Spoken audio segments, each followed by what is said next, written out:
The 11th of May this year, I made a video starring Volvo's EX90, and I asked the question if you should wait for the MY26. Will it be worth the wait to wait for the updated and enhanced MY26, or will you be just as good buying the MY25? Well, now, 4 months later, we can finally answer that question properly, because yesterday Volvo launched the MY26 EX90. So in this video, I'm going to take you on a full deep dive into all the changes Volvo have done for the MY26 EX90. Exterior, interior, powertrain, under the skin, all the juicy parts. And we can hopefully answer the question, was it worth the wait? Is this now finally the time to place an order for the EX90? But the first point on the list is probably the most substantial change for the updated MY26 EX90. And that is the transition over to 800 volt architecture. From the 400 volt and up to the 800 volt architecture. The biggest benefit with that transition over to 800 volt are faster DC charging. You know, charging when you're out on your charging stations on your longer road trips. Faster DC charging. Another advantage with this 800 volt architecture are you get reduced heat generation while you are DC charging. So less heat generation in the cables, meaning you can have a flatter curve.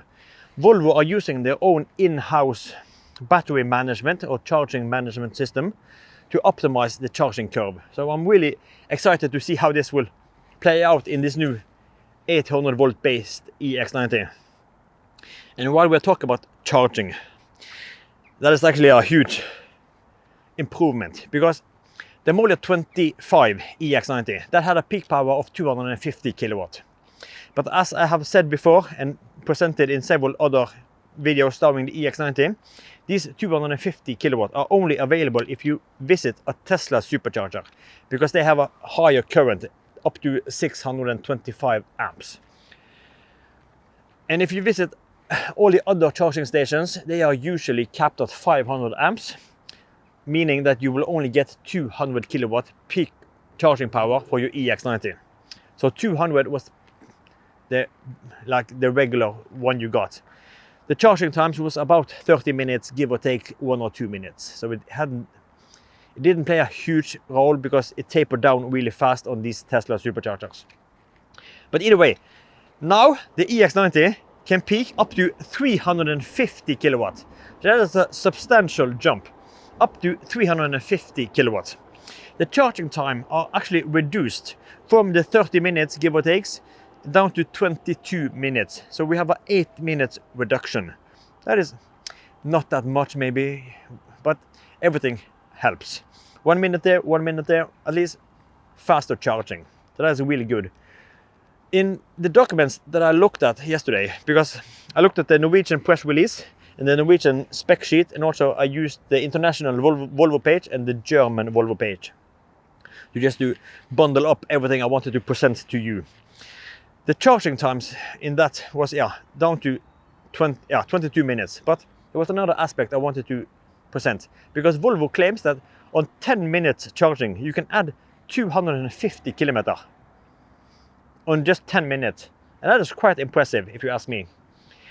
But as I have said before, this really won't matter if you primarily charge at home. Then this faster DC charging, maybe it doesn't matter for you. So you have to decide for yourself if this is important for you or not. But either way, the change over from 400 volt to 800 volt, this new electrical architecture in the car, this has had, it has been possible to reduce the material use, and therefore also the total weight of the powertrain, the battery and the electric motors. So we have reduced weight. I tried to find the weight, because that was actually quite hard, because the EX90 was stated on the one page at 2,700 kilos for the MY25. And then when I saw the spec sheet for the 26, it was rated at 2,650 on the same page. So maybe we have a 50 kilo reduction due to this transition over to 800 volt architecture. So that was 800 volt, and that was also the charging. The EX90 was available in a single motor rear wheel drive configuration for the Model 25, and that had a battery on 104 kilowatt hours. We also have the two twin motor options, the twin motor and the twin motor performance. They had a battery on 111 kilowatt hours. This was the nominal capacity of the battery, the full. But now for the Model 26, Volvo have done some changes. The single motor rear wheel drive now has a battery on 92 kilowatt hours. So a little reduction. The battery on the twin motor versions are down to 106 kilowatt hours. And the usable capacity, I couldn't find it on the single motor, or I can't remember it. But at least for the twin motor, the 106 is down to 102 kilowatt hours. That is the usable capacity. So a little reduction. The WLTP figures were actually quite hard to find, because the Model 25, the twin motor, had a claimed WLTP on 621. And some, like the Norwegian page, and I think also the international page, claimed that it would be the same on the Model 26, even with reduced battery. But I think it was the German page that claimed 611 kilometers of WLTP on these twin motors. So maybe there's a little reduction, but there's basically the same range, even with a little reduction. But try to remember this 102 kilowatt hours usable capacity, because we have seen that somewhere else in another Volvo that's recently launched. And there's other things that's also similar to that car, but more on that later. But that was the battery. If we then quickly talk about the price before we jump over to the most juicy parts, and that's the powertrain, before we will end on the visual changes. Because the price, I was expecting a price jump for the Model 26. The EX90 have been a real pain in the ass for Volvo, probably. Really expensive car, a lot of delays, quite expensive to develop, so I was expecting they had to bump the price. But then again, it is tough competition, and the EX90 hasn't got the best start, so maybe it was quite a touchy subject to increase the price when they haven't actually delivered everything on the Model 25 yet. But according to Volvo Norway, the price had only jumped 20,000, jumped 20,000 Norwegian kroners for the comparable twin motor ultra specification. But if you then jump slightly deeper into the material, then you can see that the EX90 now comes with a special roof. And if you go for the Plus version, that roof has a price on approximately 13,000. And that's included in the ultra trim. So then the price gap or the price jump are only 7,000 kroners, as far as I could see from equivalent spec cars. The starting price for the Model 25 and Model 26. This will maybe be different from market to market, but at least here in Norway, there's a not significant price jump on the Model 26. And now, powertrain, maybe the most juicy part of this Model 26 update for the EX90. And we're going to start with the single motor rear wheel drive. It is still rear wheel drive for the Model 26, but we have a bump in power. The Model 25 had a peak power of 205 kilowatt, approximately 279 horsepower, 490 newton meters of torque, and a 0 to 100 on 8.5 seconds. So pretty decent enough. I don't think anyone complained about that. But now we have a bump in power.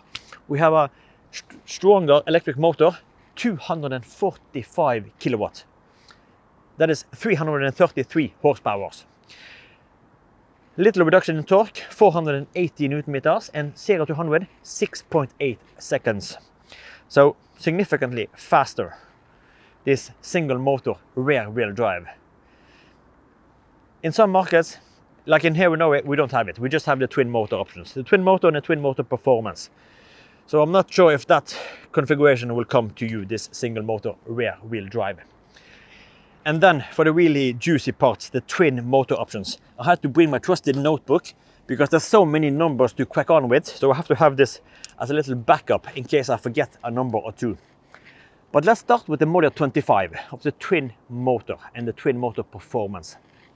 The twin motor had a system power of 300 kilowatt, so 408 horsepower, 770 Newton meters of torque, 0 to 100, 5.9 seconds. And as I have said before, the twin motor had two different electric front motors with different power outputs. The front motor provides 245 horsepower and the rear motor provides 163 horsepower. So the standard twin motor had a stronger front motor than rear. If we then jumped over to the twin motor performance, we have the same front motor at 245 horsepower, but the rear motor are changed from 163 up to 272 horsepower. So the system power of that one, the twin motor performance, was 380 kilowatts and 517 horsepower. 0 to 100 dropped from 5.9 to 4.9.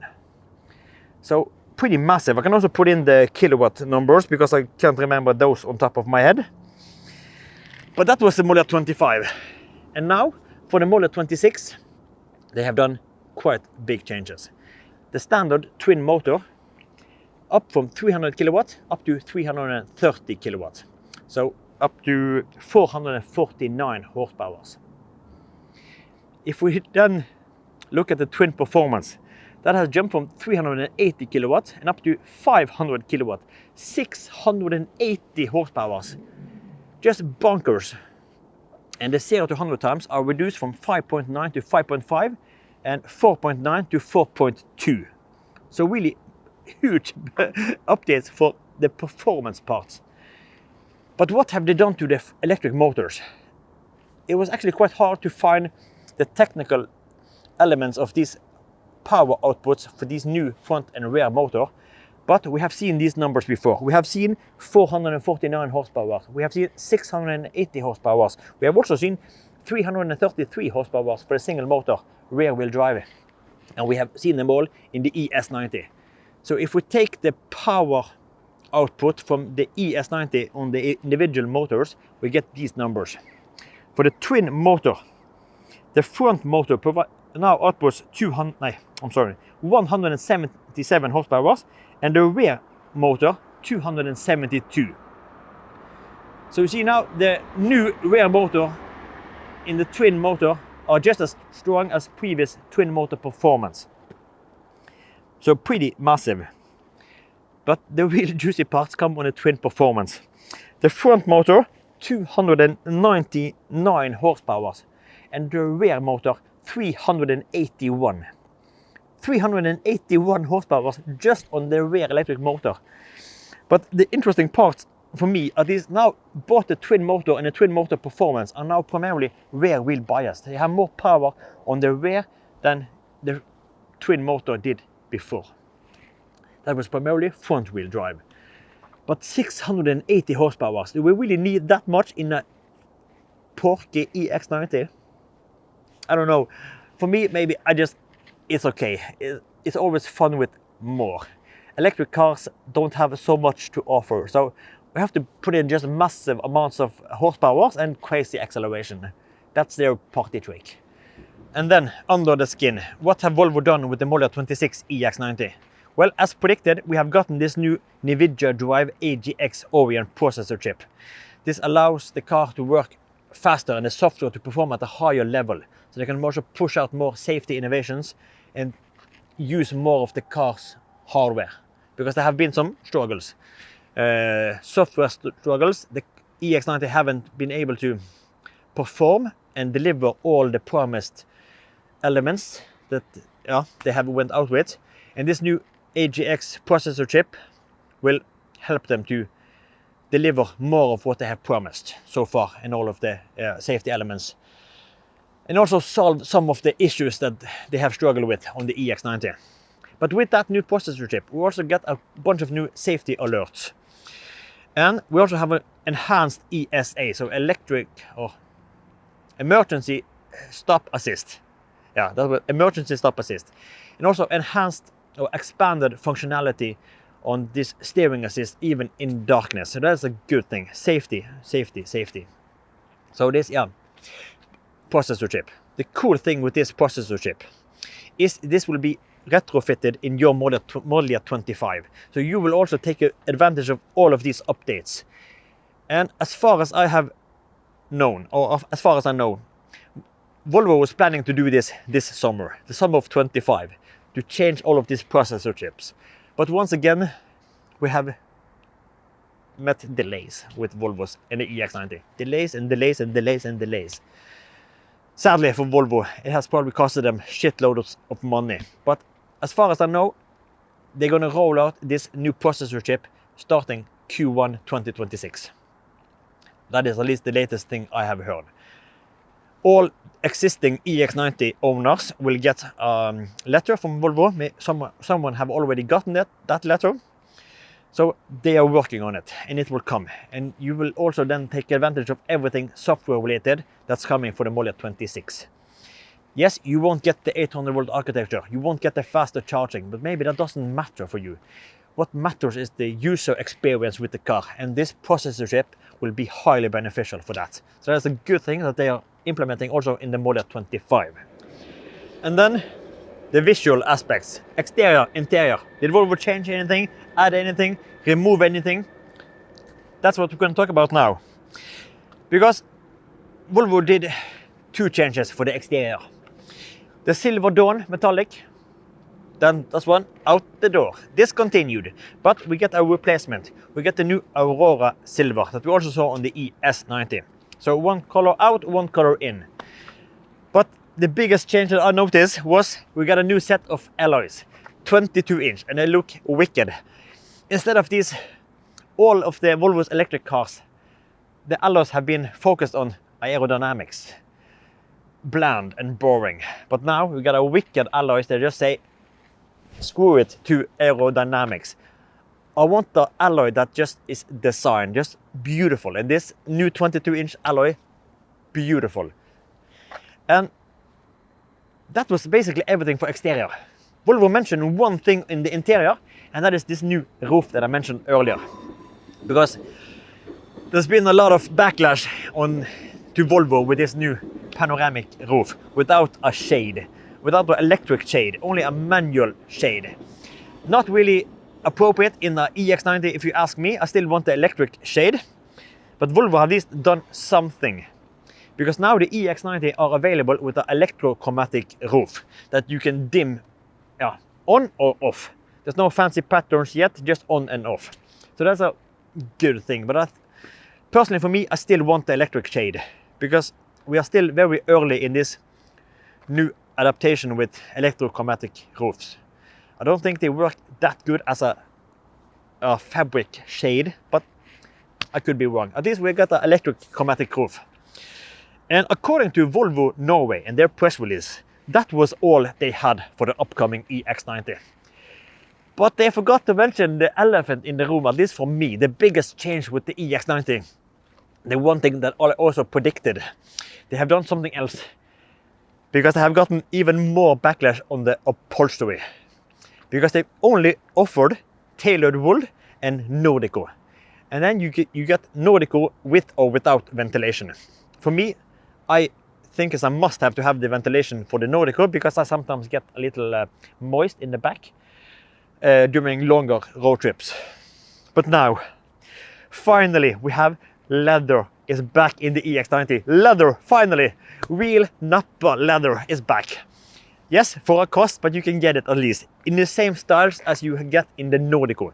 So you get the charcoal style, you get the cardamom style, and you get the dawn style.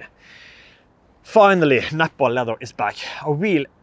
That is maybe the best part with this for me. But again, if you don't care about this, if you can go with the Nordico, at least go for ventilation. Then maybe the leather isn't that important. But for me, I think that is a huge thumbs up. While we talk about interior, you know the Nordico upholstery, the non-ventilated Nordico, that had this beautiful quilting in the backrest. For the Model 26, that quilting style, this pattern, are actually discontinued. So now it's just an even surface of Nordico, not this cool pattern. I don't know. Either way, I would go for the ventilation that will remove this pattern. So for me, it's fine. But I thought this quilting was pretty cool. had a little exclusive vibe to it, but at least that's gone now.